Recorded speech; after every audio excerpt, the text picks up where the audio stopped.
இயேசு ஒன்று சொல்லும் பொழுது என்ன நடக்கணும்? பரலோகமே பேக்கப்ல வந்து நிற்கும். அதான் அதிகாரத்துக்கு கீழ்பட்டிருக்குன்னு அர்த்தம். நீங்க அதிகாரத்துக்கு கீழ்பட்டிருக்கீங்களா? அப்போ உங்க வாயில கர்த்தருடைய வார்த்தை விசுவாசிங்கன்னா வாக்கு தத்தங்கள்லாம் அப்படி கைகட்டி நிற்கும். 100க்கு அதிபதி மாதிரி 6000 வாக்கு தத்தம் அப்படி நிற்கும். நீங்க சொல்லிட்டீங்கன்னா வேலை முடிஞ்சிச்சுன்னு அர்த்தம். மத்தேயு 8:5 இயேசு கப்பர்நகூமில் பிரவேசித்த போது 100க்கு அதிபதி ஒருவன் அவரிடத்தில் வந்து, ஆண்டவரே, என் வேலைக்காரன் வீட்டிலே தீவிரவாதமாய் கிடந்து கொடிய வேதனைப்படுகிறான் என்று அவரை வேண்டிக் கொண்டான். அதற்கு இயேசு, நான் வந்து அவனை சொஸ்தமாக்குவேன் என்றார். 100க்கு அதிபதி பிரயோத்தரமாக, ஆண்டவரே, நீர் என் வீட்டுக்குள் பிரவேசிக்க நான் பாத்திரன் அல்ல. ஒரு வார்த்தை மாத்திரம் சொல்லும், அப்பொழுது என் வேலைக்காரன் சொஸ்தமாவான். நான் அதிகாரத்துக்கு கீழ்பட்டவனாக இருந்தும் எனக்கு கீழ்பட்டிருக்கிற சேவகர் உண்டு. நான் ஒருவனை போவென்றால் போகிறான், மற்றவனை வாவென்றால் வருகிறான். என் வேலைக்காரன் இதை செய்யென்றால் செய்கிறான். இயேசு இதை கேட்டு ஆச்சரியப்பட்டு தமக்கு பின் செல்வர்களை நோக்கி, இஸ்ரவேலருக்குள்ளும் நான் இப்படிப்பட்ட விசுவாசத்தை காணவில்லை என்று மெய்யாகவே உங்களுக்கு சொல்லுகிறேன். 13 பின்பு இயேசு 100க்கு அதிபதியை நோக்கி, நீ போகலாம், நீ விசுவாசித்தபடியே உனக்கு ஆக கடவுது என்றார். அந்த நாளிகையிலே அவன் வேலைக்காரன் சொஸ்தமாவான். நீ என்ன விசுவாசிக்கிறியோ அப்படியே உனக்கு ஆக கடவுதுனர். ஏதாச்சும் விசுவாசிக்கிறீங்களா? ஒரு சூழ்நிலை எப்படி இருக்கோ அப்படியே ஆக கடவுன்னு சொல்லலை. நீ என்ன விசுவாசிக்கிறியோ, இன்னைக்கு இந்த சூழ்நிலை எப்படி இருக்கலாம், இன்னைக்கு தற்போதைய நிலை இன்னைக்கு இருக்கலாம், அது உன்னோட நித்தியம் கிடையாது. இந்த சூழ்நிலையில் நீ எதை விசுவாசிக்கிறியோ அது உனக்கு அப்படியே நடக்குனர். ஒரு மனிதனுக்கு கர்த்தர் செய்கிறார் என்றால் எல்லாருக்கும் செய்வார் என்று அர்த்தம். அதான் கர்த்தருங்க. இதெல்லாம் ஏன் எழுதியிருக்கிறது? நமக்கெல்லாம் பாடமாக திருஷ்டாந்தங்களாக இருக்கிறது. அவன் சந்தேகப்பட்டானா? வீட்டுக்கு வந்துட்டு போங்க, முடிஞ்சா ஜெபம் பண்ணி பாருங்க, சுகமானா பார்ப்போம், இல்லடா பால் ஊற்றிடுவோங்கல்ல. கடவுளை அறியாத மனுஷங்க, 100க்கு அதிபதிங்க, புரஜாதிங்க, கவர்னன்ட் உடன்படிக்கைக்கு வெளியே இருக்கிற மனுஷங்க. சொல்கிறான், நீ வாங்க வீட்டுக்கு வந்தா நீங்கள் ஒரு வார்த்தை சொன்னால் போதும், அவன் சுகமாயிருவான். அதுக்கு காரணம் சொல்கிறான், நான் அதிகாரத்துக்கு கீழ்பட்டவங்கிறான். அதான் அதை கண்டு தான் அவன் ஆச்சரியப்பட்டார். நான் அதிகாரத்துக்கு கீழ்பட்டிருக்கேன். முதல் காரியம், நான் அதிகாரத்துக்கு கீழ்பட்டிருக்கேன். அதே போல் நீரும் அதிகாரத்துக்கு கீழ்பட்டவர். இயேசு பரலோக பிதாவுடைய அதிகாரத்துக்கு கீழ்பட்டவர். இயேசு தான் ஒன்றும் சுயமாக செய்யவில்லை. பிதா எதை காமித்தாரோ அதை அப்படியே செஞ்சார். பிதாவின் அதிகாரத்துக்கு கீழ்பட்டவர். அப்படிப்பட்டவல்ல, இப்படி அதிகாரத்துக்கு கீழ்பட்ட மனிதன் ஒரு வார்த்தை சொன்னால் அப்படியே நடக்கணும்னு தெரியும்.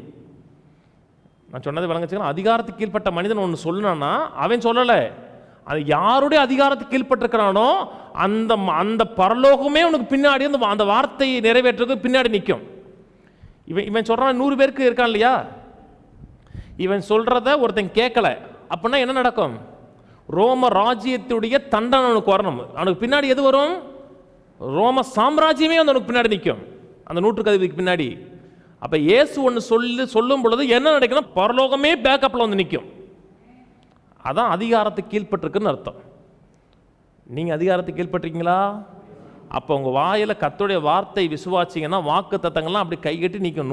100க்கு அதிபதி மாதிரி 6000 வாக்கு தத்தம் அப்படி நிற்கும். நீங்க சொல்லிட்டீங்கன்னா வேலை முடிஞ்சிச்சுன்னு அர்த்தம். ஆனால் ஒரு மனுஷன் விசுவாசித்து சொல்லணும். பார்க்கலாம் இல்லை, சொல்லி பார்ப்போம், 100 முறை சொல்லி பார்ப்போம், 100 முறை சொன்னால் பார்ப்போம், இல்லாட்ட விட்டுருவோன்னா நீங்கள் வார்த்தையின் அதிகாரம் தெரியலன்னு அர்த்தம்.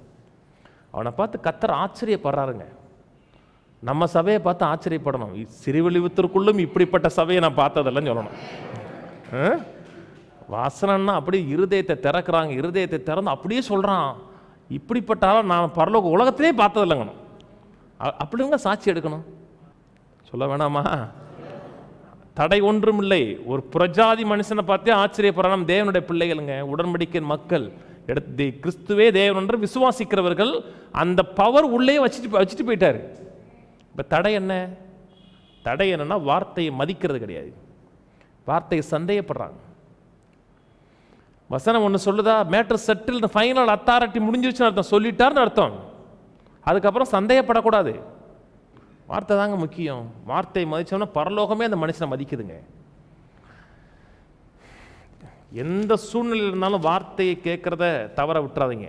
வார்த்தையை அதிகமாக மதிங்க. சங்கீதம் 138 சொல்லுது, உம்முடைய சகல பிரஸ்தாபத்தை பார்க்கலும் உடைய வார்த்தைக்கு மகிமைப்படுத்தியிருக்கிறேன் இருக்கும். ஆங்கில பைபிளில் உம்முடைய சகல நாமத்தை பார்க்கலும் நீ உடைய வார்த்தைக்கு மகிமைப்படுத்தியிருக்கிறீர். இயேசுவின் நாமம் வானோர் பூதலத்தோர் பூமியின் கீழ் எல்லாருடைய முழங்காலும் முடங்க பண்ணக்கூடிய நாமம் இயேசுவின் நாமம், வல்லமையிலும் நாமம். அந்த நாமத்தை காட்டிலும் வார்த்தைக்கு ஆண்டவர் பெருசுப்படுத்துறாரு. நாமம் சொல்லும் பொழுது ஒரு மனிதனுடைய உயிருங்க. உங்களுக்கு யூத மக்களுக்கு ஒரு நாமமும் ஒரு மனிதனுடைய உயிரும் ஒன்று. நாமம் போயிடுச்சுன்னா உயிர் போயிடுச்சுன்னு அர்த்தம். தன் உயிரை காட்டிலும் தன்னுடைய பிரசன்னத்தை காட்டிலும் தன்னுடைய வார்த்தையை கர்த்தர் மகிமைப்படுத்தியிருக்கிறார். கர்த்தர் சர்வ வல்லவர் தானே. வார்த்தையை சொல்லிட்டாருன்னா சர்வ வல்லவர் கிடையாது. அந்த வார்த்தைக்கு லிமிட் பண்ணிடுவார். அந்த எவ்வளோ சொல்லியிருக்கிறாரோ அந்த வார்த்தைக்கு அவர் கட்டுப்பட்டவர். அந்த வார்த்தையை மீறிட்டார் என்றால் அவர் உயிரோடு இருக்க முடியாது. அதான் வார்த்தையின் மதிப்புங்க. கர்த்தர் சர்வ வல்லவர் தான். எவ்வளோ தூரம் ஒரு வல்லமை இருக்கும், அவர் எவ்வளோ பேசியிருக்கிறார் அவ்வளோதான். ஒன்று பேசிட்டாரா அதுக்கு அவரே கட்டப்பட்டுறார். வார்த்தைங்கிறது அவ்வளோ மேன்மையானது, உயர்வானது, உன்னதமானது. வாழ்க்கையில் பிரச்சனையாக இருக்குது, போராட்டமாக இருக்குது, ஒரே முள்ளாக இருக்குன்னா மலையைப் போல பனியைப் போல கர்த்தருடைய வார்த்தை விழுகிறத கேளுங்க. தேவதாரு மிருச்சங்கள் முளைக்கும். நீங்கள் வெளியே புறப்பட்ட போகும்போது கடவுள் அறியா மனுஷன்லாம் சந்தோஷப்படுவான். உங்களை பார்த்து அவனுக்கும் சந்தோஷமாக இருக்குங்க. நீங்கள் போய் நின்னீங்கன்னா எங்கள் அக்கா கொஞ்சம் 5 நிமிஷம், அண்ணன் எங்கள் வீட்டில் கொஞ்சம் நிமிஷம் வந்துட்டு போங்களேன்னு சொல்லணும். உங்களை பார்த்தாவே எனக்கு சந்தோஷமாக இருக்கணும்னு சொல்லணும். வந்துட்டீங்களாக்கா கூடாது.